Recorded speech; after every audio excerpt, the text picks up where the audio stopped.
கிறிஸ்துவுக்குள் மிகவும் பிரியமான மகிமை தொலைக்காட்சி நேயர்கள் அனைவருக்கும் ஆண்டவரும் இரட்சகருமாய் இயேசு கிறிஸ்துவனுடைய இனிய நாமத்தில் வாழ்த்துக்களை தெரிவித்துக் கொள்கிறோம். இந்த நாளிலும் ஜெபத்தின் மகிமை என்ற இந்த நிகழ்ச்சியில் உங்களை காண்பதில் மிகுந்த சந்தோஷம் அடைகிறோம்.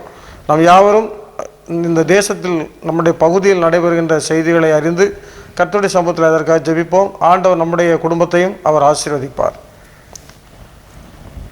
முதல் செய்தியாக செப்டம்பர் 29 உலக இதய தினமாக கொண்டாடப்படுகிறது. வேர்ல்டு ஹார்ட் டே.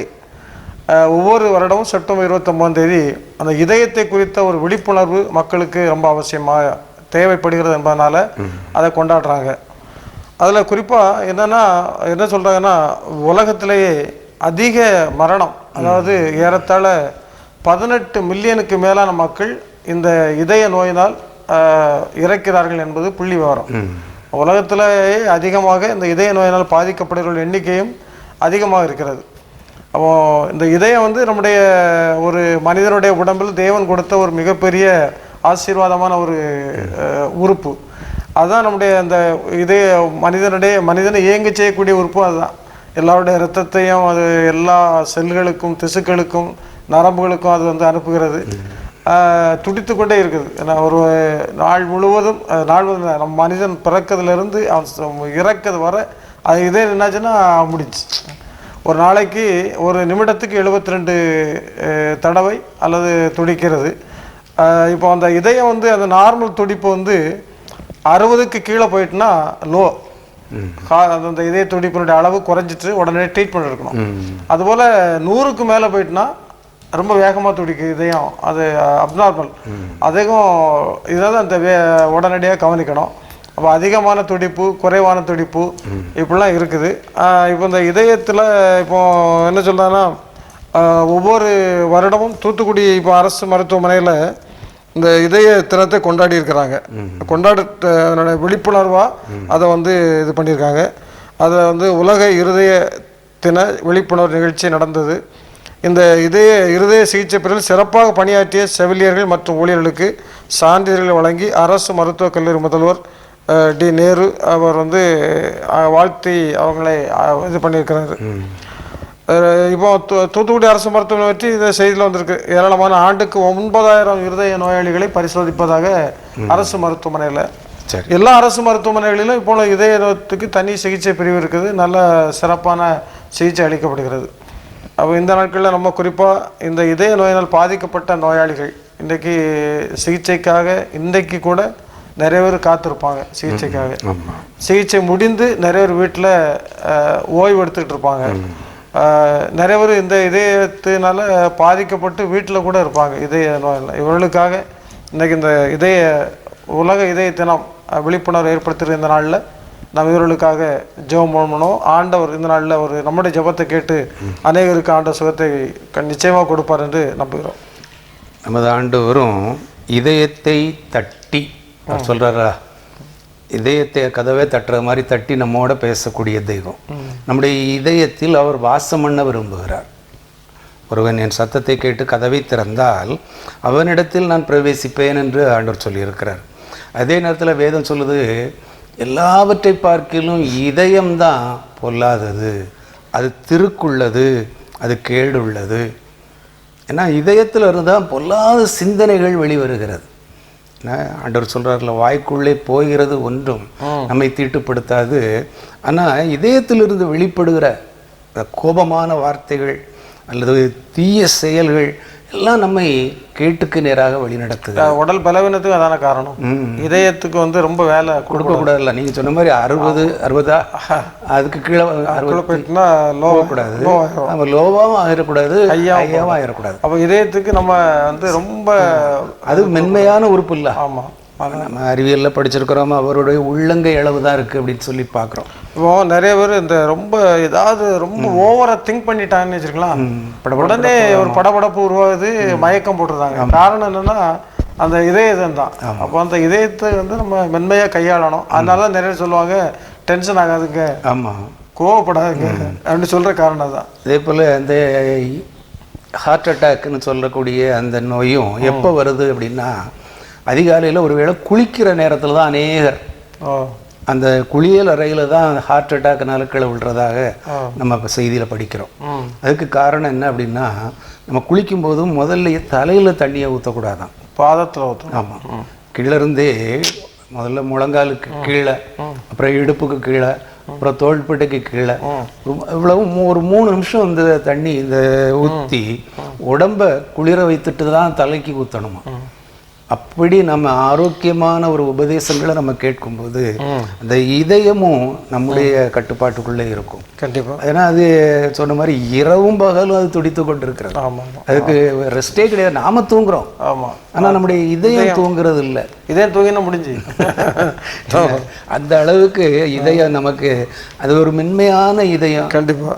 அந்த மென்மையான இதயத்திலிருந்து மென்மையான வார்த்தைகள். ஆண்டவர் மலைப்பிரசங்கத்தில் என்ன சொல்றாரு? இதயத்தில் சுத்தமுள்ளவர்கள் தான் பாக்கியவான்கள். சங்கீதக்காரன் என்ன சொல்லுதான்? சுத்த இருதயமுள்ள இஸ்ரவேலருக்கு தேவன் நல்லவராக இருக்கிறார். அதனால அந்த இதயம் அது மாசற்றதாக இருக்கணும், கபடற்றதாக இருக்கணும், ஆண்டவர் விரும்புகிற இதயமாக. நம்ம இதயத்தை இன்னைக்கு யார் யாருக்கோ கொடுத்துட்டோம் அப்படின்னு சொல்லி போடுறோம். சில குறிப்பாக வாலிப சகோதர சகோதரிகளை பார்த்தீங்கன்னா ஒரு இதயம் படம் வரைஞ்சி அதை ஒரு அம்பு குத்தி கிழிக்கிற மாதிரி காட்டுறாங்க. அது குத்தி கிழிக்கக்கூடிய அளவுக்கு ஒன்றும் இல்லை. அதில் அது அறியாமையினால செய்கிற செயல்கள். நல்ல இதயத்துக்குள்ள ஆண்டவர் இருக்கிறார் என்கிற நம்புறவங்க இப்படிப்பட்ட ஒரு ஓவியங்களை வரைய மாட்டாங்க, இப்படிப்பட்ட பல விதமான அசுத்தமான செயல்களிலும் ஈடுபட மாட்டாங்க. பொது சொத்துக்கள் பார்த்தீங்கன்னா எங்கே போனாலும் இந்த படத்தை நம்ம பார்க்க முடியும். பப்ளிக் டாய்லெட்டில் போனால் அல்லது ஏன் டூரிஸ்ட் ஸ்பாட்டில் போனால் கூட இந்த சின்னங்களை தான் நம்ம அங்கே பார்க்க முடியுது. அதனால் இதய தினத்தில் அந்த இதயத்தை நாம் தீட்டுப்படுத்தாதபடி, கரைப்படுத்தாதபடி, களங்கப்படுத்தாதபடி, குத்தி கிழிக்காதபடி ஆண்டவர் தருகிற ஆலோசனைகளை நம்முடைய இதயத்தில் வைத்துக்கொள்ளணும். நான் இன்றைக்கு வேலை ஆலயங்களில் முதல் தேதியில் வாக்குத்தத்தங்கள் கொடுக்குறாங்கன்னா அந்த வாக்குத்தத்தங்கள் எல்லாம் நமக்கு சொந்தமாக்கி கொள்ளணும். ஆண்டவர் நம்மை பாதுகாக்கிறார், நம்மை உயர்த்துகிறார். உபாகமத்தில் 33ஆம் அதிகாரத்தில் 29வது வசனத்தில் என்ன சொல்கிறாருன்னா, இஸ்ரவேலே நீ பாக்கியவான், என்ன கர்த்தரால் ரட்சிக்கப்பட்ட ஜனமே உனக்கு ஒப்பானவன் யார் அப்படின்னு கேட்குறார். அப்போ நம்ம ஆண்டவர் பாக்கியவான்களாக வைத்திருக்கிறார். ஆண்டவர் எல்லாம் பலன் கொள்ளும் போது ஆண்டவர் நம்மை பலப்படுத்துகிறார். அவருடைய வேதத்தின்படி நடக்கிற போது ஆண்டவர் நம்மை பலப்படுத்துகிறார். சிறுமைப்பட்டவர்கள் மேல் சிந்தை வைக்கும்போது ஆண்டவர் நம்மை பாக்கியவானாக மாற்றுகிறார். இந்த உலக இதய தினத்தில் இந்த சிந்தையோட ஒருவேளை ஆண்டவரில் பலன் கொள்ளுவோம், கர்த்தருடைய வேதத்தை வாசிப்போம், ஏழை எளியவர்களுக்கு இறங்குவோம். ஆண்டவர் நம்முடைய இதயத்தை பலப்படுத்துவார், நம்முடைய குடும்பத்தையும் ஆசீர்வதிப்பார். ஜெபிப்போம். உங்கள் இருதயம் கலங்காதிருப்பதாக என்று ஆண்டவரை நீர் எங்களோடு கூட பேசுகிறீர்கள் சுவாமி. ஸ்தோத்திரம். நாங்கள் எங்கள் இதயத்தை பாதுகாத்து கொள்வதற்கு ஆண்டவர் இந்த ஒரு நாளை குறிப்பிட்டு இந்த உலகத்தில் உள்ள அத்தனை மருத்துவர்களும் கொண்டாடுகின்றார்கள். மக்கள் மத்தியில் ஒரு விழிப்புணர்வை ஏற்படுத்துவதற்காக இந்த இதயத்தை நாம் கொண்டாடப்படுவதாக, அனுசரிக்கப்படுவதாக, கடைபிடிக்கப்படுவதாக நாங்கள் செய்தியில் வாசிக்கிறோம். ஆண்டவரை ஆண்டவர் ஒவ்வொரு மருத்துவமனையிலும் இந்த நாட்களிலே தங்கியிருக்கிற இதய நோயாளிகளுக்காக ஜெபிக்கிறோம். ஆண்டவரே இருதய அறுவை சிகிச்சைக்காக காத்து கொண்டிருக்கிற பிள்ளைகளுக்காக ஜெபிக்கிறோம். அறுவை சிகிச்சை முடிந்து வீடுகளிலே ஓய்வெடுத்து கொண்டிருக்கிற பிள்ளைகளுக்காக ஜெபிக்கிறோம். ஆண்டவரே தேவன் தாமே நீர் உடைய பிள்ளைகளை கண்ணீர் மணி போல பாதுகாத்து கொள்வீராக. ஆண்டவர் இதோ இந்த நாளிலும் ஆண்டவர் மருத்துவமனைகளை வேதனையோடு காத்திருக்கிற அந்த குடும்பங்களுக்காக ஜெபிக்கிறோம். ஆண்டவரே கர்த்ததாமே நீர் மனம் இறங்கி ஆண்டவருடைய பிள்ளைகளுக்கு நீடிய ஆயுளை கொடுக்க வேண்டும் ஜெபிக்கிறோம். அவருடைய இருதயங்களை பலப்படுத்தி, இருதயங்களை குணமாக்கி, ஆண்டவர் இந்த இதய நோயிலிருந்து அவர்களுக்கு பரிபூரணமான விடுதலையை கொடுத்து உடைய பிள்ளைகளை கண்ணீர் மணி போல நீர் பாதுகாத்து உடைய சட்டைகளின் மறைவிலே நீர் மறைத்து கொள்ள வேண்டும் என்று ஜெபிக்கிறோம். ஆண்டவரே உலகம் எங்கும் இருக்கிற அத்தனை நோயாளிகளுக்காக இந்த நாளிலே பாரத்தோடு ஜெபிக்கிறோம். ஆண்டவரே கர்த்ததாமே இப்படிப்பட்ட நோயினால் பாதிக்கப்பட்டு விடாதபடி ஆண்டவருடைய பிள்ளைகளை நீர் பாதுகாத்து கொள்ள வேண்டும் என்று ஜெபிக்கிறோம். ஆண்டவரை அதற்கேற்றபடியே ஆண்டவரை நாங்களும் நடப்பதற்கு தேவை நல்ல ஞானத்தை தர வேண்டும் என்று ஜெபிக்கிறோம். என்னுடைய இதயங்களை பாதுகாத்து கொள்வதற்கு, இதயத்தை ஆண்டவரை நாங்கள் பாதுகாத்து கொள்வதற்கு வழங்கப்படுகின்ற அறிவுரைகளை, நெறிமுறைகளை நாங்கள் கவனமாக கேட்டு செவிசாய்த்து அதனை கடைபிடித்து நடப்பதற்கும் ஆண்டவர் எங்களுக்கு நல்ல ஞானத்தை உடைய பிள்ளைகளுக்கு கொடுக்க வேண்டும் என்று இந்த நாளிலே ஜெபிக்கிறோம். எல்லா குடும்பங்களுக்காக ஜெபிக்கிறோம். நீர் ஆசீர்வதிப்பீராக. ஆண்டவரை நீர் குணமாக்க வேண்டும் என்று ஜெபிக்கிறோம். பரம வைத்தியராகிய தேவனாகிய நீர் ஒருவரே உடைய பிள்ளைகளை குணமாக்க முடியும். உங்களுடைய பிள்ளைகளுக்கு தேவையான பலத்தை கொடுக்க முடியும் சுவாமி. இதோ உங்களுடைய சமூகத்தில் கெஞ்சி நிற்கிறோம். உங்களுடைய பிள்ளைகளை பாதுகாத்துக் கொள்வீராக. இந்த உலக இதய தினத்தில் ஆண்டவர், இது குறிப்பாக இந்த இதய நோயாளிகளுக்காக விசேஷமாக இந்த நாளிலும் ஆண்டவர் மீண்டுமாக ஜெபிக்கிறோம். கர்த்ததாமே நீர் தாங்கி பராமரித்து கொள்ள வேண்டும் என்று உங்களுடைய சமூகத்தில் ஜெபிக்கிறோம் எங்கள் ஜீவனுள்ள நல்ல பிதாவே, ஆமென். அக்டோபர் 1ஆம் தேதி உலக முதியோர் தினமாக கொண்டாடப்படுகிறது. சரி, ஏற்கனவே நம்ம பல இதில் இது பேசியிருக்கிறோம். முதியோர்களை பற்றி, முதியோர் நலன்களை பற்றி நம்ம இது தொடர்பாக பேசியிருக்கிறோம். ஆனால் இந்த நாளில் ஒரு செய்தி என்னென்னா, 60 வயது முதியோர் வேலை தேட புதிய இணையதளம் தொடக்கம் அப்படின்னு சொல்லி செய்தி வந்திருக்கிறது. மத்திய சமூக நீதித்துறை இதை அறிமுகப்படுத்துகிறது. மத்திய அரசாங்கம் இதை அறிமுகப்படுத்துகிறது. இதில் வந்து எப்படி என்ன சொல்கிறாங்கன்னா, ஒரு போர்ட்டல் கொடுக்குறாங்க. அந்த போர்ட்டலில் அவங்க என்ன சொல்கிறாங்கன்னா, அந்த 60 வயதுக்கு மேற்பட்டவர்கள் தன்னுடைய பெயர், கல்வி தகுதி, அனுபவம், திறமை, எந்த துறையில் அவர்களுக்கு ஆர்வம் போன்ற தகவல்களை பதிவு செய்யணும். அப்படி பதிவு செய்யும்போது அது சம்பந்தப்பட்ட கம்பெனிகள், அது சம்பந்தப்பட்ட அலுவலகங்கள் அதை பார்க்குறாங்க. அவங்க பார்த்துட்டு சரி அப்போ இவர் நமக்கு ஃபிட்டாக இருக்கிறாரு அப்படின்னு சொல்லி அவங்களே டைரெக்டாக காண்டாக்ட் பண்ணுறாங்க. காண்டாக்ட் பண்ணி அவங்களே பேசிக்கொள்ளுறாங்க. பேசிக்கொள்ளி அவங்களுக்கு தேவையான அப்பாயின்மெண்ட் கொடுக்கறதாக செய்தி வந்திருக்கிறது. அதாவது 1951ஆம் ஆண்டு 2 கோடியாக இருந்த முதியோரின் எண்ணிக்கை 2001ஆம் ஆண்டு 7.6 கோடியாக உயர்ந்துள்ளது. கடந்த 2011ஆம் ஆண்டு மக்கள் தொகை கணக்கெடுப்பின்படி அது 10 கோடியாக அதிகரித்துள்ளது. இப்போ 2021 கணக்கெடுத்திருக்கிறாங்க. இந்த கணக்கெடுப்பு புள்ளி விவரம் வரும்போது நிச்சயமாக 20 கோடிக்கு மேலே போயிருக்கும். முதியோருடைய எண்ணிக்கை கண்டிப்பாக 20 கோடிக்கு மேலே போயிருக்கும். அதனால இந்த முதியோர்கள் வந்து அவர்கள் வந்து நிறைய குடும்பங்களில் நீங்கள் பார்த்தீங்கன்னா முதியோர்களுக்கு தேவையான சப்போர்ட் இருக்காது, அவர்களுக்கு தேவையான ஒரு வருமானம் இருக்காது.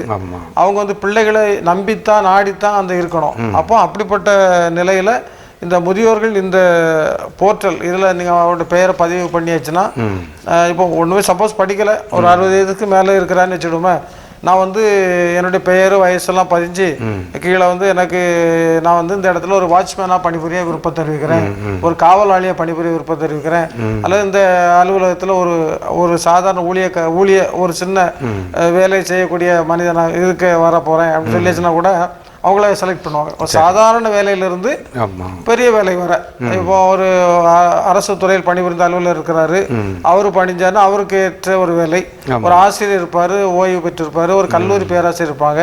அப்போ இந்த 60 வயதுக்கு மேற்பட்டவர்களுக்கான ஒரு அருமையான ஒரு திட்டத்தை அவங்க இந்த இதில் சென்ட்ரல் கவர்மெண்ட் அனௌன்ஸ் பண்ணியிருக்கு. சரி, இதை வந்து முதியோர்கள் 60 வயதுக்கு மேற்பட்ட முதியோர்கள் தங்களுடைய ஊதியத்துக்காக மட்டுமல்ல, ஒரு கௌரவம் ஸ்டேட்டஸ் அதுக்காக பயன்படுத்தி கொள்ளலாம். இந்த நாளில் இந்த முதியோர் தினத்தில் இந்த அனைத்து முதியோர்களையும் நம்ம வாழ்த்துவோம்.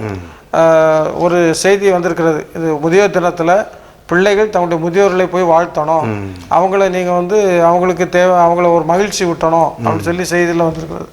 அதனால் இந்த முதியோர் தினம் அக்டோபர் 1 முதியோர் தினத்தில் சிறப்பாக கொண்டாடிடுறாங்க. இந்த முதியோர் தினத்தில் உள்ள இந்த நாளில் நாம் நம்முடைய குடும்பங்களில் இருக்கிற முதியோர்கள் அனைவரையும் ஆண்டவர் இயேசு நாமத்தில் வாழ்த்துவோம். அவர்கள் சுகத்தோடும் பலத்தோடும் வாழ்வதற்கு ஆண்டவர் அனுக்கிரகம் செய்வாராக. நல்ல பொருளாதார வசதிகளை ஆண்டவர்கள் கொடுப்பாராக.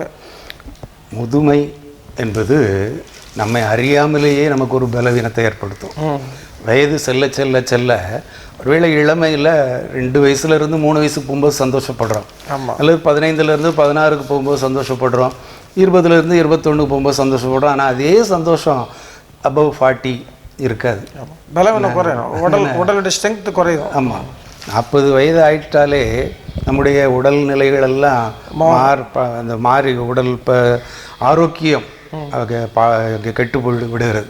அதனால் அவ்வப்போது பரிசோதனை செய்து கொள்ளணும் அப்படின்னு மருத்துவர்கள் ஆலோசனை சொல்கிறாங்க. ஆனால் முதுமை என்பது தான் மகிழ்ச்சியான ஒரு காலம். ஏன்னா இளமையிலே சந்தோஷப்படு அப்படின்னு சொல்லிட்டு, நான் அதே நேரத்தில் என்ன சொல்கிறாருன்னா, உனக்கு ஒரு நியாய தீர்ப்பு உண்டுன்னு சொல்கிறாரு. ஆனால் முதுமைங்கிறது ஆண்டவருடைய பாதத்தில் நம்ம அதிகமாக, உதாரணமாக எடுத்துக்கிட்டிங்கன்னா அன்னாள் முதிர் வயதிலும் அவர் கனி கொடுக்கிறவராக தேவருடைய பாதத்தில் காத்திருந்ததாகத்தான் பார்க்குறோம். சிமியோன் ஆண்டவருடைய பிரசன்னத்தை ஆண்டவர் உணர்ந்ததாக, உம்முடைய ரட்சணியத்தை என் கண்கள் கண்டதே அப்படின்னு சொல்லி சந்தோஷப்படுறார்.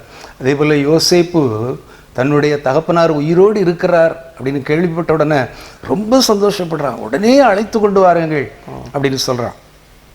அதே போல் அந்த தகப்பனாரும் என்னுடைய முதிர் வயதிலும் என் பிள்ளைய பார்க்கக்கூடிய பாக்கியத்தை எனக்கு கொடுத்துருக்கீங்க, நான் அந்த பிள்ளை செத்து போனான்னு நினச்சேன்.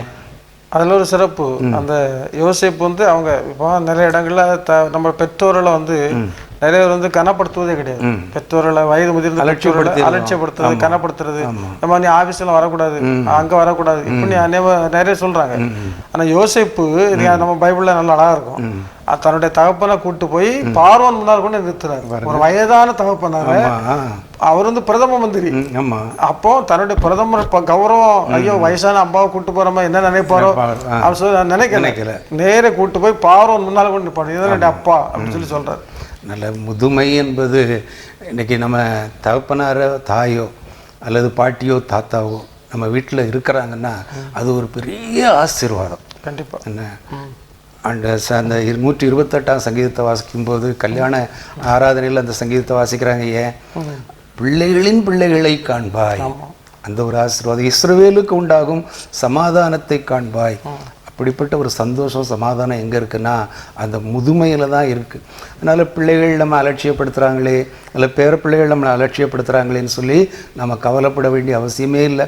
ஆண்டவர் தந்திருக்கிற ஆயுசு நாள் வரை கசப்பில்லாமல் சந்தோஷமாக மனரம்யமாக வாழ கற்றுக்கொள்ளணும்.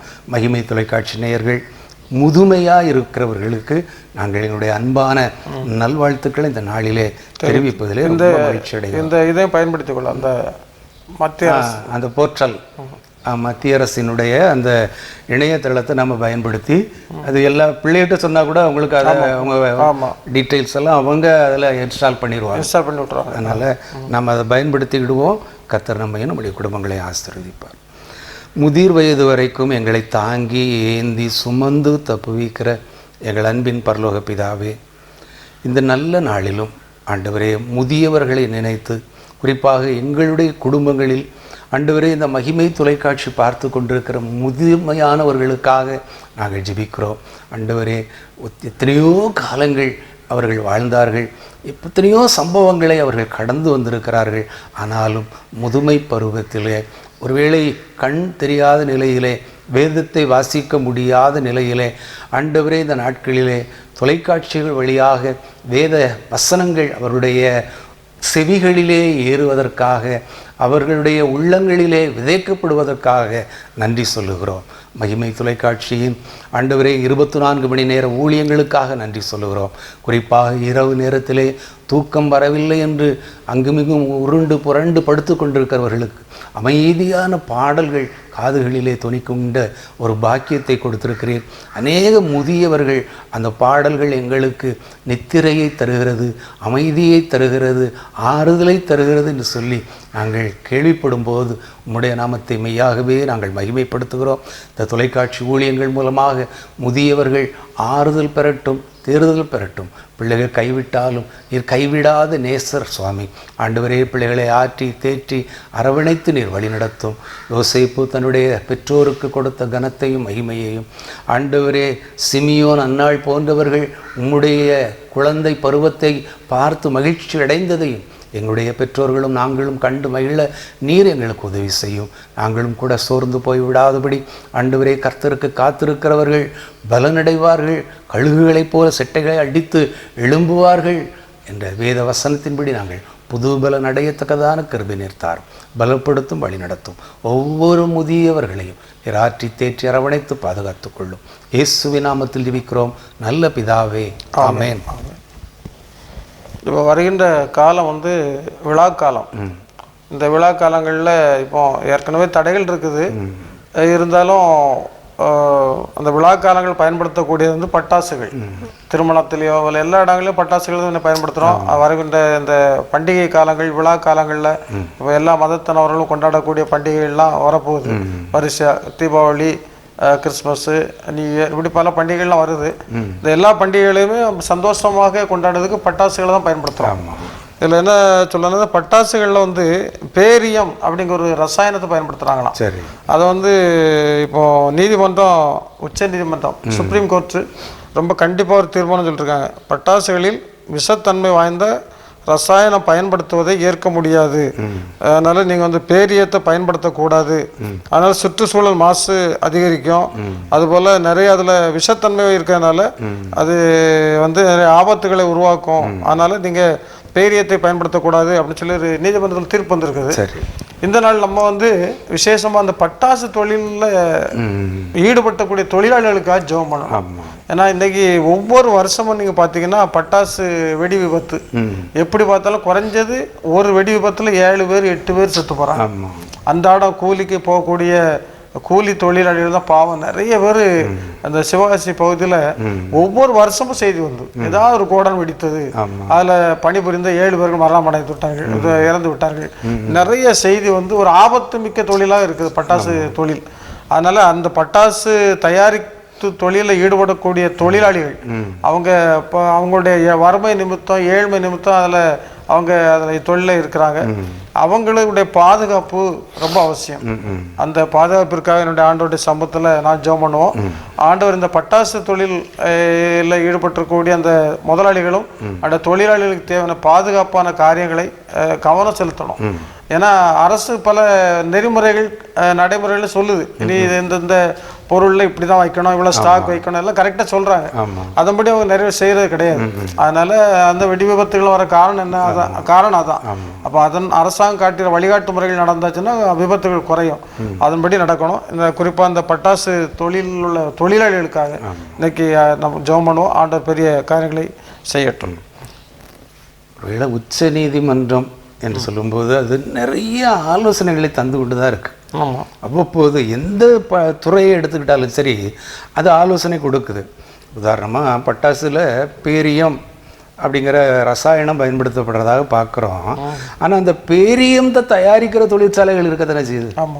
பிளாஸ்டிக்கை பயன்படுத்தாதுங்கன்னு அரசாங்கம் சொல்லுது, அதை வாங்கக்கூடாது. ஆனால் அதை தயாரிக்கிற கம்பெனிகள் பேரியம் சில இப்போ வந்து பட்டாசு மட்டும் இல்லை, நிறைய வேறு இதுலையும் தேவைப்படக்கூடிய ஒரு பொருள் தான். ஆனால் அதை பயன்படுத்தும் போது அளவுக்குள்ளே பயன்படுத்தணும். ஸ்டாக் வைக்கிறதுனால அது பாதுகாப்பாக இருக்கணும். என்ன அப்படின்னு தான் நம்ம சொல்ல வேண்டியிருக்கு. ஒருவேளை மருந்து இருக்குது, அந்த மருந்து நல்லது தான், ஆனால் அதை யார் பயன்படுத்தணும் அப்படிங்கிறதும் இருக்குல்ல. அதே போல் இந்த பேரியம் அப்படிங்கிறது ரசாயனத்தை பயன்படுத்தும் போது கவனமாக. சயனைடு இருக்குது. சயனைடு வந்து ரொம்ப சயனைடை இதுவரை ருசி பார்த்தது யாருமே கிடையாது. ஏன்னா பார்த்து செத்து போயிடுவான். ஆனால் அதை தயாரிக்கக்கூடிய தொழிற்சாலைகள் இருக்குல்ல, நிறைய சயனைடு தொழிற்சாலைகள் இருக்கு. அப்போ அதுவும் சயனைடும் தேவைப்படுது சில விஷயங்களுக்கு. இருந்தாலும் நீ சொல்ல போல ஆபத்து மிக்க இந்த காரியங்களை கொஞ்சம் கவனமாக இருக்கணும். நம்ம அதை இப்போ தயாரிக்கிறோம், இது மற்றவங்களுக்கு தீங்கு விளைவித்தரக்கூடாது, மற்றவங்களை அழிப்பதற்கு ஆயுதமாக பயன்படுத்திடக்கூடாது. இந்த போதைப் பொருட்களை பாருங்களேன், பீடி சிகரெட்டு குடிக்காத அப்படின்னு சொல்லுது. அதை பீடி சிகரெட்டு கம்பெனிகள் இன்னைக்கு விளம்பரப்படுத்திட்டு தானே இருக்கு. என்ன கீழே எழுதிடுறாங்க, ஆமாம் குடிப்பு சிகரெட்டு குடித்து என்னது குடிக்காத அப்படின்னு சொல்லி கீழே குடிப்பழக்கம் குடியே கெடுக்கும் அப்படிலாம் போடுதாங்க.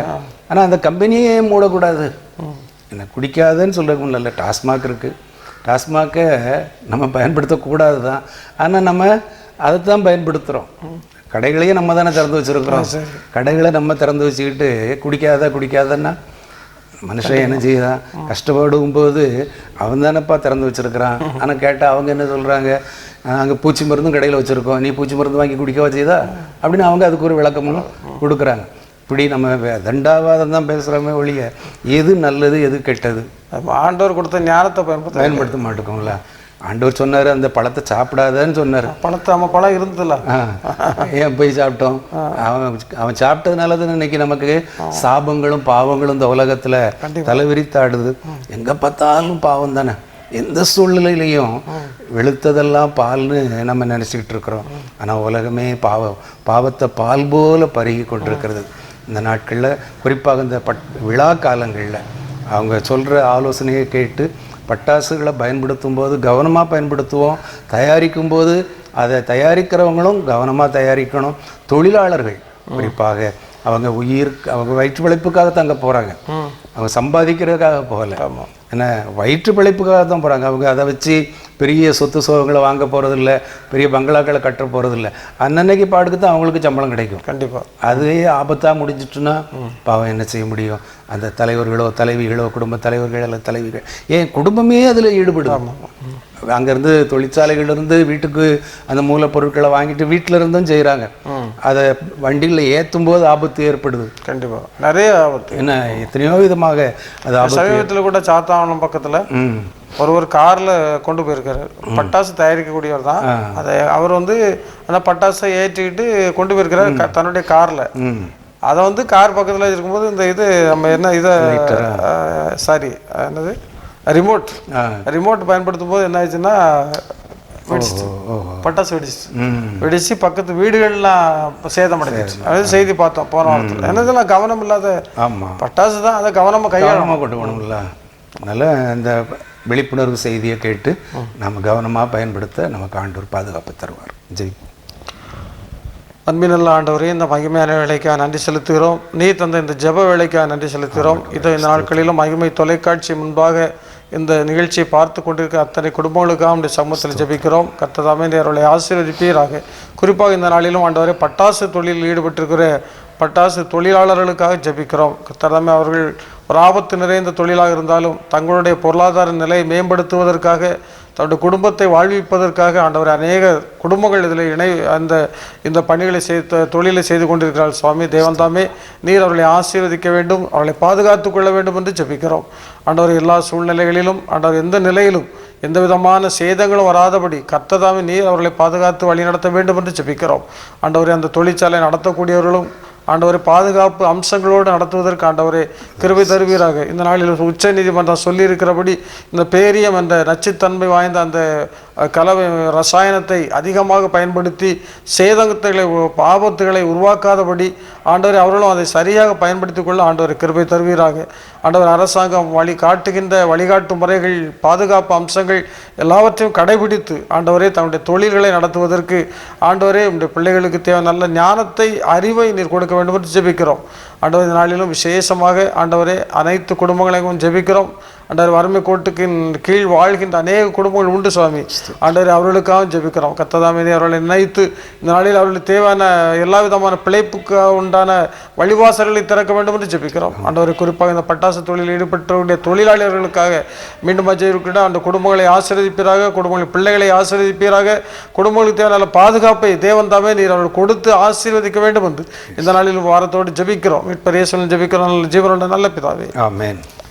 அன்பானவர்களே, இதனாலிலும் பலவிதமான விழிப்புணர்வு செய்திகளையும் சந்தோஷமான செய்திகளையும் நாங்கள் சொல்ல நீங்கள் கேட்டீர்கள், எங்களோடு இணைந்து ஜெபித்தீர்கள். கர்த்தர் தாமே தொடர்ந்து உங்களையும் உடைய குடும்பங்களையும் ஆசீர்வதிப்பாராக. நன்றி, வணக்கம்.